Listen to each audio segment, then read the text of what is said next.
Hello students, कैसे हैं आप लोग? Hope you all are very good and doing okay at your homes.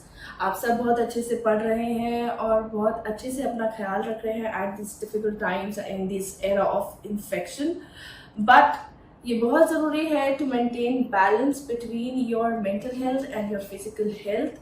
आप बहुत अच्छे से पढ़ाई करें, बिल्कुल भी घबराए नहीं, किसी चीज़ को लेकर के परेशान मत होइए। अगर आपको स्टडीज़ में कोई भी दिक्कत आती है तो आप अपने टीचर से कंसल्ट कर सकते हैं। And if you are facing any problems with your mental health, you can always contact with your mentor. तो पढ़ाई से के साथ साथ में ये बहुत ज़रूरी है कि आप अपना भी ध्यान बहुत अच्छे से रख रहे हैं। तो आज हम स्टार्ट करने वाले हैं मेटलर्जी में नेक्स्ट टॉपिक। लास्ट क्लास में हमने पढ़ा था concentration of ores, basically conversion नहीं पढ़ा है। लास्ट क्लास में हमने पढ़ा था कंसंट्रेशन ऑफ ओर किस तरीके से किया जाता है, यानी कि रिमूवल ऑफ गैंग हम किस तरीके से करते हैं फ्रॉम दी ओर में आपको जो चीज चाहिए उसका कंसंट्रेशन इंप्रूव करने के लिए हम क्या क्या मेथड्स अप्लाई कर सकते हैं according to the type of ore you have and the type of impurity you have. ये सब बातें हम लास्ट क्लास में पढ़ चुके हैं। In today's class we are going to talk about the other two metallurgical processes, that is the conversion of the ore into the oxide, and second one that we will be learning today, but it is the third metallurgical process, that is the reduction of the oxide form. तो आज हम पढ़ने वाले हैं कि आपके पास अगर metal का ऑक्साइड, अगर मेटल का ore, if it is in form of any other carbonate or sulfide, if it is in the form of any sulfide or carbonate, तो हम उसे ऑक्साइड फॉर्म में कैसे कन्वर्ट करेंगे, उन मेथड्स को क्या कहते हैं। And the third metallurgical process which is the second topic of today will be the reduction of the oxides. कि आपने ऑक्साइड में कन्वर्ट कर लिया है ओर को, अब उससे एलिमेंट को कैसे हमें निकालना है, कैसे रिड्यूस कराना है। So firstly, which is a second metallurgical process, that is conversion of ore to oxide। ओर को ऑक्साइड फॉर्म में कैसे कन्वर्ट करना है। मान लीजिए मेरे पास ओर है FeO, तो मुझे इसे कन्वर्ट करने की बिल्कुल जरूरत नहीं है। अगर ये Fe2O3 है तो भी मुझे इसे कन्वर्ट करने की कोई जरूरत नहीं है। बट अगर ये मान लीजिए FeCO3 है या FeS है, कुछ इस तरीके से है, तो इन केसेस में मुझे पहले इस या इस फॉर्म में कन्वर्ट करना पड़ेगा। उसके बाद ही मैं उससे एलिमेंट को रिड्यूस करा सकती हूँ। ये बात मैं आपको पहले बता चुकी हूँ, लेकिन मैं रिपीट करती हूँ कि ये प्रोसीजर हम इसलिए करते हैं क्योंकि किसी एलिमेंट को उसके ऑक्साइड फॉर्म से रिड्यूस कराना बहुत इजी होता है in comparison to extract that element from its carbonate और सल्फाइड फॉर्म। तो किसी कार्बोनेट फॉर्म से या किसी सल्फाइड फॉर्म से एलिमेंट को निकालना बहुत डिफिकल्ट होता है कंपेयर टू अगर आप उसके ऑक्साइड फॉर्म को रिड्यूस कर रहे हैं। तो इसको करने के हमारे पास दो तरीके हैं। एक होता है कैल्सिनेशन और एक होता है रोस्टिंग। कैल्सिनेशन हम तब यूज करते हैं when the ore is present in carbonate form।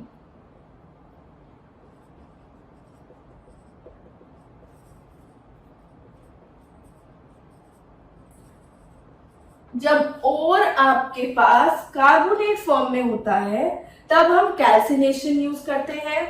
जब आपके पास ओर सल्फाइड फॉर्म में होता है तब हम रोस्टिंग यूज करते हैं। तो आप इसे मैच कर सकते हैं, कैल्सिनेशन फॉर कार्बोनेट, तो the second one you remember that will be for sulphides. तो कैल्सिनेशन हम तब करते हैं जब ओर कार्बोनेट फॉर्म में है, and roasting is done when you have ore in the sulfide form. Now what is done in calcination and roasting? Calcination में you heat in the absence of oxygen। आप ओर को हीट करेंगे इन the absence of oxygen and in roasting heat it in the presence.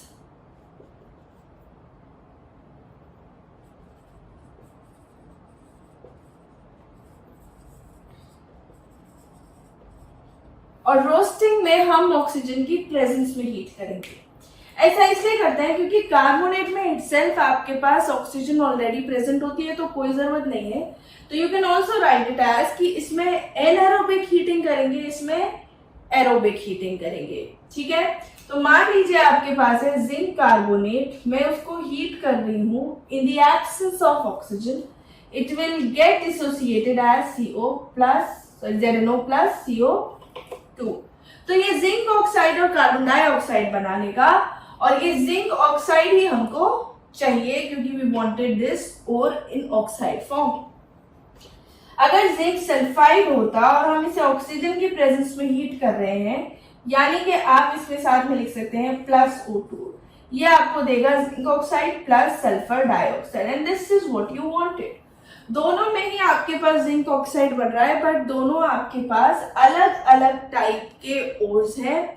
One is in the carbonate form and the other one is in the sulphide form. एक में आपने heating करी in the absence of oxygen and the other one you have done in the presence of oxygen. So this is what you can do in calcination and roasting. Also अगर आपको oxygen का number बढ़ाना है तो you can also do roasting in that case. जैसे मान लीजिए हमारे पास FeO है, उसमें आप और ऑक्सीजन ऐड करिए, इट विल बिकम Fe2O3। तो रोस्टिंग और कैल्सिनेशन आपके पास ऑक्सीजन का नंबर बढ़ाने के काम में भी आते हैं। ठीक है, तो this is calcination and this is roasting. It is very important to know the difference between the two, कि दोनों में से कौन सी चीज किसके लिए होती है। आप याद करने के लिए कैल्सिनेशन टू कार्बोनेट रिलेट कर सकते हैं, roasting will be done for sulphide.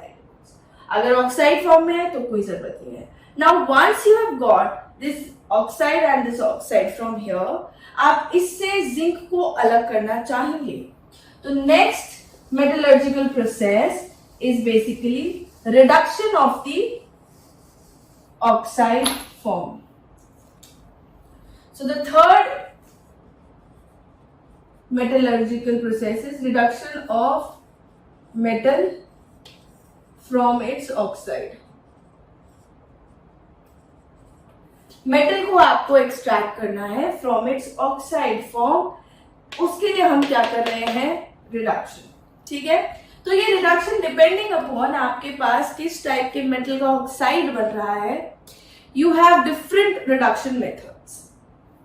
What you need to see और कंसिडर इज कि आपके पास जिस मेटल के ऑक्साइड का आप रिडक्शन करवाना चाह रहे हैं, वो मेटल ऑक्साइड में मेटल किस प्लेस पे आता है इन दी रिएक्टिविटी सीरीज। तो रिएक्टिविटी सीरीज में आपके पास मेटल किस जगह पे आता है इन दी रिएक्टिविटी सीरीज, उसके बेसिस पे हमारे पास different types of reduction methods होते हैं। तो जैसे कुछ होंगे आपके पास elements lower in activity series, elements in the middle and highly reactive, and then you have highly reactive metals। क्योंकि आपको ऑक्साइड से उसको हटाना है, तो अगर आप कोई भी रिड्यूसिंग एजेंट यूज कर रहे हैं, that will only depend upon कि जो रिड्यूसिंग एजेंट है उसकी एफिनिटी कितनी है ऑक्सीजन के लिए, कि वो क्या ज्यादा अच्छा रिड्यूसिंग एजेंट है, ज्यादा अच्छे से ऑक्सीजन को ग्रैब कर सकता है from whatsoever metal oxide you are using. तो जो आपके पास elements lower in activity series होते हैं, उनका ऑटो रिडक्शन हो जाता है। ऑटो रिडक्शन मतलब अगर आप उनको हीट भी करेंगे थोड़ा सा तो वो रिड्यूस हो जाएंगे। जैसे एग्जाम्पल में हमारे पास मान लीजिए मरकरी का ऑक्साइड है, अगर आप इसको थोड़ा सा 300 डिग्री सेल्सियस से ऊपर हीट कर दे तो ये आपके पास मरकरी और ऑक्सीजन में अलग हो जाता है। This is auto reduction, heating से रिड्यूस हो रहा है। ऑल्सो मान लीजिए हमारे पास कॉपर, मतलब इसमें आपको कोई रिड्यूसिंग एजेंट यूज करने की जरूरत नहीं है. The element can be remove from it oxide bye simple heating only. ठीक है, तो अगर मान लीजिए मेरे पास कॉपर का सल्फाइड है, मैं इसे ऑक्सीजन की प्रेजेंस में हीट कर दूं तो क्या होगा, रोस्टिंग. सपोज मेरे पास कुछ जो कॉपर सल्फाइड थे वो कन्वर्ट हो गए कॉपर ऑक्साइड में. अब जो कुछ बचे हुए हैं, this is partial roasting. Partial roasting मतलब कुछ ही मेरे पास रोस्ट हुए हैं. जो बचे हुए कॉपर सल्फाइड है वो इन बने हुए कॉपर ऑक्साइड के साथ रिएक्ट करेंगे और वो हमें दे देंगे कॉपर प्लस SO2 अगेन. ठीक है, तो इसमें क्या हुआ, you are not using any reducing agent in these processes. What you're doing, you're either simply heating the oxide or you are roasting the sulfide partially and then usi ka oxide is acting as a reducing agent. So nothing is done in this process like this. In this process you are not using any reducing agent. You are not providing any reagent which will attract the oxygen towards itself and reduce the metal. It is not happening in this case. So this is for the elements in lower reactivity series या lower in reactivity series. ठीक है, then you have elements which are in the middle of the reactivity series, like you have zinc oxide, आपके पास iron का oxide है, आपके पास suppose if you have like lead oxide. ठीक है, copper के oxide को भी कर सकते हैं. तो आपके पास अगर ऐसे एलिमेंट्स हैं तो इनके लिए हम रिड्यूसिंग एजेंट्स यूज करेंगे. इनके लिए रिड्यूसिंग एजेंट्स आप यूज करेंगे या तो हाइड्रोजन या फिर कार्बन मोनोऑक्साइड. अगर हम कार्बन या कार्बन मोनोऑक्साइड को रिड्यूसिंग एजेंट की तरह यूज करते हैं then this procedure is known as smelting. ठीक है, तो आप ऐसे एलिमेंट्स को which are in the middle, this is just for example, for the elements which are present in middle of the reactivity series you can use these three as the reducing agents. तो क्या होगा, zinc oxide के लिए सिर्फ आपके पास एक carbon ऐसा होता है जो कि एक्ट करेगा रिड्यूसिंग एजेंट के लिए, वरना कार्बन मोनोऑक्साइड और हाइड्रोजन से ज्यादा एफिनिटी होती है ऑक्सीजन के लिए. तो मैंने आपसे कहा था अगर आप कंसीडर करें कि एल्यूमिनियम के नीचे कार्बन आ रहा है तो कार्बन के नीचे जिंक आएगा तो कार्बन की रिएक्टिविटी ज्यादा है, बट हाइड्रोजन या कार्बन मोनोऑक्साइड की एफिनिटी ऑक्सीजन के लिए इतनी नहीं होती. That is why this can not be reduced by carbon monoxide या फिर हाइड्रोजन. तो यहाँ पे हमारे पास क्या होगा, ये बन जाएगा जिंक प्लस हमारे पास बन जाएगा carbon monoxide. Now this is how the element has been reduced. अब आपके पास मान लीजिए FeO है तो ये कार्बन से भी रिड्यूस हो जाएगा, Fe प्लस CO बना देगा. ये आपके पास कार्बन मोनोऑक्साइड पे भी हो जाएगा तो ये Fe प्लस CO2 बना देगा. अगर carbon monoxide is gaining oxygen it will form carbon dioxide. और ऐसे ही FeO अगर हाइड्रोजन के साथ रिएक्ट करेगा ये Fe प्लस H2O बना देगा. Now these all reaction will be similar with the reactions of PbO with carbon monoxide and hydrogen. ये भी इनके साथ रिएक्ट करेगा तो कार्बन मोनोऑक्साइड बनाएगा, CO2 बना देगा या फिर H2O बना देगा. तो जो एलिमेंट्स आपके पास lower in the reactivity series होते हैं वो अपने आप रिड्यूस हो रहे हैं. Which are present in the middle of the reactivity series, you have to use some reducing agent. अच्छा, apart from these three, you can also use aluminium, which is not given in the course, but you can always use aluminium as well. Aluminium की affinity oxygen के लिए बहुत ज्यादा होती है, उसके साथ में आपके पास बहुत एक्सोथर्मिक रिएक्शन मिलते हैं. तो like if you have chromium का ऑक्साइड, आपके पास मैंगनीज का ऑक्साइड है and also the oxide of iron Fe2O3, उनकी रिएक्शंस आप एल्यूमिनियम के साथ करा सकते हैं and that is how these elements can be obtained from their oxides. फिर है हमारे पास highly reactive metals. Highly reactive metals वो होंगे which are lying in higher places of the reactivity series. यानी कि हम बात करें जैसे potassium and calcium and sodium and magnesium and you have aluminium. तो अगर हम उनकी बात करें तो they are highly reactive metals. और इन मेटल्स को आप कैसे रिड्यूस करेंगे, इन मेटल्स के लिए हम यूज करेंगे इलेक्ट्रोलिटिक रिडक्शन. मैं 2-3 दफे नाम ले चुकी हूं वैसे इलेक्ट्रोलिटिक रिडक्शन का. Electrolytic reduction. इलेक्ट्रोलिटिक रिडक्शन में हम क्या करेंगे, बेसिकली इलेक्ट्रोलिसिस करेंगे। इलेक्ट्रोलिसिस हम किस तरीके से करेंगे,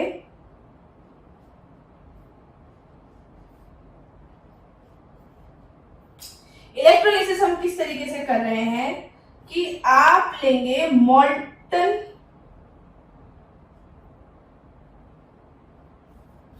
इलेक्ट्रोलिसिस ऑफ मॉल्टन क्लोराइड्स या ब्रोमाइड, जो भी आपको सॉल्ट्स लेने हैं, molten salts of these metals to be reduced. ठीक है, जिन मेटल्स को आपको ऑब्टेन करना है उनके मॉल्टन सॉल्ट्स, मॉल्टन होता है pure liquid form, like it does not have water present in it. तो मॉल्टन सॉल्ट्स का आप इलेक्ट्रोलिसिस करवा देंगे। This is the anode and this is the cathode. ठीक है, तो हम किस तरीके से कराएंगे और ऐसा क्यों करते हैं? ऐसा हम इसलिए करते हैं क्योंकि ये मेटल आपके पास ऑलरेडी बहुत ज्यादा रिएक्टिव होते हैं। तो जब ये बहुत ज्यादा रिएक्टिव होते हैं तो इनकी एफिनिटी यानी कि the ability to remain with oxygen or to attract oxygen is more than carbon, carbon monoxide, hydrogen और aluminium। तो क्योंकि इनकी एफिनिटी बहुत ज्यादा होती है with oxygen, they can combine really strongly with oxygen और इनके बॉन्ड्स बहुत स्ट्रॉन्ग होते हैं। तो हम अगर इनको रिड्यूस करना चाहेंगे तो we will have to apply a lot amount of energy, जो कि हम नहीं लगाना चाह रहे हैं। तो हम क्या करेंगे, इनके मॉल्टन सॉल्ट से यानी कि liquid, pure liquid form of these salts, हम इनको एक्सट्रैक्ट करेंगे। कैसे? By doing their electrolytic reduction. तो जब आप ये इलेक्ट्रोलिटिक रिडक्शन करेंगे, suppose this one is anode and the other one is cathode. Suppose मैं एग्जांपल में ले रही हूं NaCl। तो NaCl मेरे पास क्या होगा, जब हम करंट पास करेंगे सॉल्यूशन में आपके पास Na positive and Cl negative ions है। एनोड पे हमारे पास होता है ऑक्सीडेशन। तो जो क्लोरीन नेगेटिव है ये क्लोरीन एटम बना लेगा और इलेक्ट्रॉन ये लूज कर लेगा। क्लोरीन दूसरे क्लोरीन के साथ रिएक्ट करेगा और क्लोरीन गैस बना करके ऊपर निकल जाएगा। और कैथोड पे हमारे पास होता है रिडक्शन। तो Na positive ions will gain electron and they will form sodium. It is a simple process of electrolytic reduction, and that is how you can do like KBr, like MgBr2, like CaCl2। आप इनको भी ऐसे अलग कर सकते हैं via electrolytic reduction। तो ये हमें मेटल मिल गया जो हमें चाहिए था in its singular elemental state। So in this case we have done electrolytic reduction। ठीक है, जब हम यही इलेक्ट्रोलिटिक रिडक्शन अगर हम एल्यूमिनियम के ऑक्साइड के लिए यूज करते हैं, then that process is known as Hall Heroult process. It is called Hall Heroult process. This we will be doing in our next class and with electrolytic refining. तो Hall Heroult process we will be doing in next class, and in next class we will also be studying about the refining। तो aluminium का Al2O3 के लिए हमने छोड़ा हुआ है because aluminium के केसेस आर गिवन स्पेसिफिकली अलग से, लेकिन we have done Bayer's process and we will be doing Hall Heroult process. तो this is what we have done in today's class. आप प्लीज इसके इन टेक्स्ट क्वेश्चंस को जरूर try करें। If you are facing any problem, I always repeat, please ask your teachers about it. आप जितना अपने teacher से डाउट पूछेंगे आपका उतना कॉन्सेप्ट क्लियर होगा। Don't just hold on to those doubts कि नहीं आज नहीं, हम कल पूछेंगे, हम उसके बाद में पूछ लेंगे, चलो थोड़े दिन बाद पूछ लेंगे, because after some time you will also forget like what doubts you had originally. ठीक है, तो प्लीज आप चैप्टर को अच्छे से पढ़ें। Revise every chapter at least once or twice after you complete it।